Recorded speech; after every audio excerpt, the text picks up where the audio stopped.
when I was at Team 3, the training that we would do, so like you train to become a SEAL, and then the training never stops. I mean, all of being a SEAL is training. Yeah. Like a small portion of it is deployment, right? If you think about for an NFL player, how much That's of his life Yeah. is, how much time he's spent practicing football versus how much time he has spent on the game, on the field while the game clock is running, right? So much Very more similar, football outside of the game clock versus to the game clock.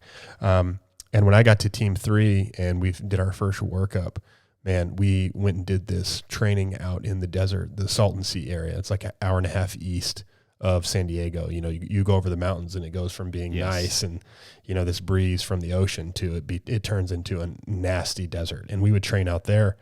And someone you might have heard of, Jocko Willink, had designed this training. As I was checking into Team 3, Jocko was checking out of the Navy. I had the pleasure of hearing him speak a few times. And when I first got to Team 3, like it was just Jocko this, Jocko that. And I'm like, who is this? This is before anybody ever heard of him or before Extreme Ownership came out. And I'm like, who's this guy that everyone talks about all the time? And what kind of name is Jocko?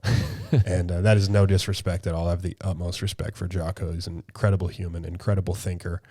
So much of who the SEAL teams are today and the reputation they have has a lot to do with him. What you think of a Navy SEAL really has nothing to do with Garrett Unclebach, but a little bit of what you think a Navy SEAL has to do with Jocko. Yeah, big time. But anyways, we did this training, and he was a pretty intense guy. They'd come back from a difficult deployment in austere conditions in Iraq, and he's like, you know what? I'm gonna make sure other people are ready for what we went through. And so we would train out in the desert. I mean, literally, it's 120 degrees in the middle of the day. It is the desert. Yeah, like guys' soles would melt off of their shoes because it would get so hot. So many guys would get heat injuries and serious heat exhaustion, and we would do run after run after run in the middle of the day.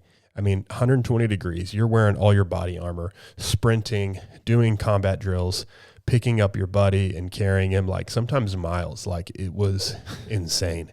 And I got there right after Jocko had left, and the guy said, who had been in the previous workups had said like, this isn't even as bad. He had designed the training, but it had come down a notch since he had left.